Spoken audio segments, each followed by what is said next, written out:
Okay, now that we've established our body planes, we can start putting new directional terms here. So I want you to bear with me here because you're seeing the full word right now as we go, and these are our basic directional terms. In a few slides, these directional terms are going to be broken down into their word parts. So you can learn them as they're printed here, but I'd rather that you just go along with me. And as I move through the slides, I'm going to break each of these words down for you. Okay, so let's go across that top row. First of all, we have anterior.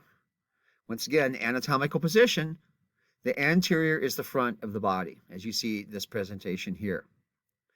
Posterior is always and forever the back side of the body, however you want to look at it. It is, if that patient, once again, is tied into a pretzel and upside down, posterior is still the back. And lateral refers to the sides. So that third diagram from the left is someone standing in the lateral position. And you can also see in that diagram on the far right that anterior and posterior are also noted there. So 3 directional terms wrapped into one right there. Now, if we go back over to the left-hand side, there's a group of 3 words with an arrow pointing up. Superior, cephalad, cephalic. All 3 of these mean, well, they actually don't mean up. Let me clarify. Superior means something that's above. Cephalad and cephalic mean in the direction of the head. Once again, I'm going to break these words down for you momentarily, so you'll see the word parts. So I'm just going to give you the warm-up to it right now. Also on the left, if we go to the bottom of the page, you see an arrow pointing down. We see inferior, caudal, caudad. Inferior means below something else, and caudal and caudad mean towards the feet. Now, if we move directly to the right, you see the word lateral. So it's just looking at anatomical position and showing you where lateral would be. And medial, which is also an important. There's one we haven't touched on yet. Medial means towards the midline. So if something is coming from the lateral aspect of the body and moving towards the mid-sagittal line, that line I talked about that divided the body into equal left and right portions, that's moving towards the medial. So if you divide the body directly in half, the mid-sagittal line is also the medial line. Just another way of describing it. It means cutting it in half or moving towards the center of something. Likewise, lateral means we're starting at the midline and we're moving to the outer edges of the body. So that's the difference between those two. We'll break them down further. You also see 2 words in red, which usually means caution. In this case, caution should be advised with proximal and distal. I'm not going to address those yet. Those are a little bit trickier. So in our directional terms, and you have seen that these suffixes were used on the previous slide in the words I showed you. The suffixes for directional terms primarily are al, meaning pertaining to, eor, meaning pertaining to, ik, meaning pertaining to, and ad, meaning toward. So those are really important ones. If you use the definition of these suffixes and look at those words again, you'll see that their definition takes on a little bit deeper meaning. And the combining forms for directional terms, there are going to be 2 pages of these. This is the first page.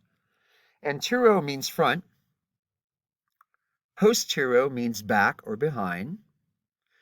But as you'll find in terminology, we don't have just one word to describe something. We have multiple words in some cases. So our third word, ventro, also means front, or it could be belly side. And there are applications where that would be appropriate. And we also have a second word for postero, for back behind, and that is dorso. That's our 4th word from the top. And dorso refers to the back of the body. Cephalo means head, and caudo means tail. Now, not literally the tail we would associate with, say, our 4-legged furry friends. This tail is referring to away from the head. In this case, on humans, standing in this lateral anatomic position that you see the model in, caudal would basically mean towards the feet.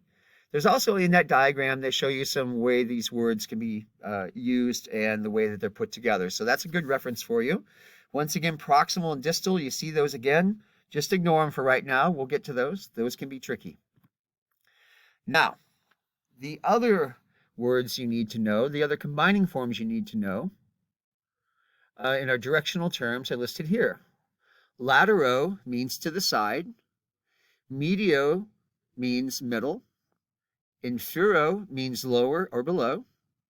Superior means upper or above. Proximo, now we're starting to get into that proximal and distal term.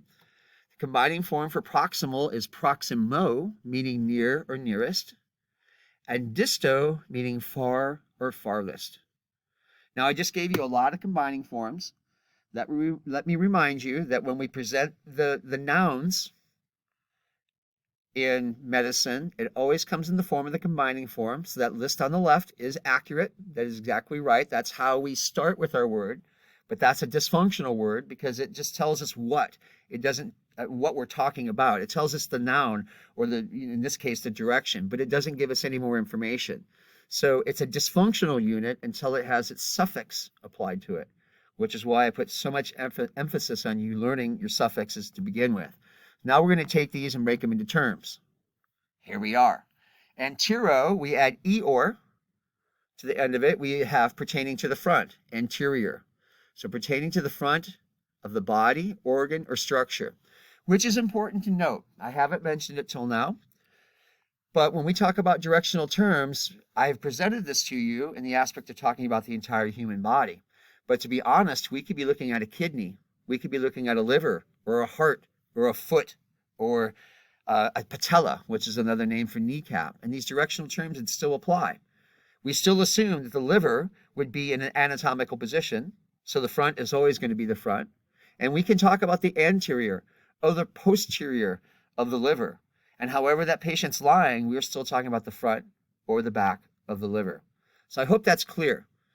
So once again, anterior pertaining to the front of the body or the organ or the structure we're talking about. We might be talking about a tiny piece of bone in the body. It still has an anterior and a posterior based on its location when the organism is standing in anatomical position. I hope I'm not beating that point into the ground, and I hope you get it. And if you don't, send me an email. I'll try to clarify. Or we'll do a Zoom call. The rest of the words, posterior, means pertaining to the back of the body of the organ or structure. Now going back to those duplicate words again, we had ventro before, which meant front. Now we have ventral. Notice it's still pertaining to suffix, but now it's the al, means pertaining to the front. Dorsal means pertaining to the back. Cephalad means towards the head. Look at the suffix. Ad means toward. Cephalic means pertaining to the head. Both of them are directional terms, and they both can be used to describe in the direction of the head. One is saying move towards the head. One is saying that we are arriving at the point of the head. And honestly, they're not used that precisely. Cephalad, cephalic are almost interchangeable. The same with caudad and caudal. So we give you caudad here. In parentheses, you see the al suffix. So caudad in itself would mean toward the tail. And if we took the ad away and put al on the end of it, caudal would mean away from the head. Once again, interchangeable. So you could say cephalic or cephalad, and you're going towards the head. You could say caudad or caudal, and we're talking about away from the head, or in this case, toward the tail.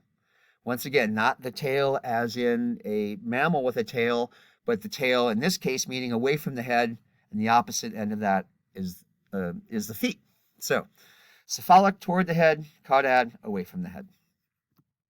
But wait, there's more. And of course, it seems like we have one slide every presentation that jumps off to the side. Give me just a moment to realign this. That's not working so well. Let me try this. Here we go. All right, so we have lateral pertaining to the side, medial pertaining to the middle. There we go. Inferior, meaning pertaining to below or lower than another structure, and superior pertaining to above or higher than another structure. I want you to understand that when we use inferior and superior, they are relative comparisons. It's comparative analysis. In other words, something can't be inferior on its own. If I hold my hand out in the air in front of me, it can neither be inferior nor superior. It has to be in relation to something else. So if you can imagine me holding my right hand out and I hold my left hand over it, I could say my left hand is superior to my right hand, or I could say my right hand is inferior to my left hand. Much in the case that my chest is always going to be inferior to my head, even if I'm hanging upside down, we discuss an anatomical direction. So that's important to understand. Nothing can be inferior or superior in and of itself. It has to be compared to something else. So that's important to understand about inferior and superior. These are comparative analysis. Proximal, now we're gonna mess with this word now. Proximal means nearest to the point of origin or attachment, and distal means furthest from the point of origin or attachment. Let me clarify. I like to use the example of the arm. Think about where your arm attaches to your body. It's at the shoulder, correct? So if you think about your left arm, and let's say you just got a flu shot, you know how that always happens right up in the deltoid muscle at the top part of your arm? That place where the flu shot was placed would be the proximal arm, because it's nearest to the point of origin or attachment. But let's say you have an injury at your wrist, and we want to talk about that in relation to where it is on your arm. Well, if you fractured your wrist, we would call that a distal injury of the arm, because the wrist is further from the point of origin or is the furthest part from the point of origin. So I hope that makes sense. We always, when using proximal distal, we think about where does the organ start, or where does the part start? Where is that origin? That's the proximal part. And I often advise using the word proximal as in within the proximity of. So proximity meaning close. Proximal is nearest to the point of origin. And when we get far away from that point of origin, that's distal. The shoulder is your proximal arm. Your wrist is your distal arm.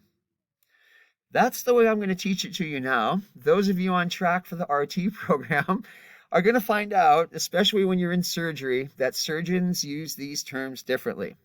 They may say, I need you to go more proximal on that ankle. Sometimes they look at it from the direction of where they're standing, not where it's attached to the body.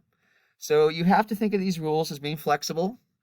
However, for right now, I want you to think of proximal and distal exactly the way I described it to you. If you use these definitions, you're not going to get it wrong. And what do you know? 15 minutes flew by again. I'm going to hit the pause button, and we'll continue on with directional terms.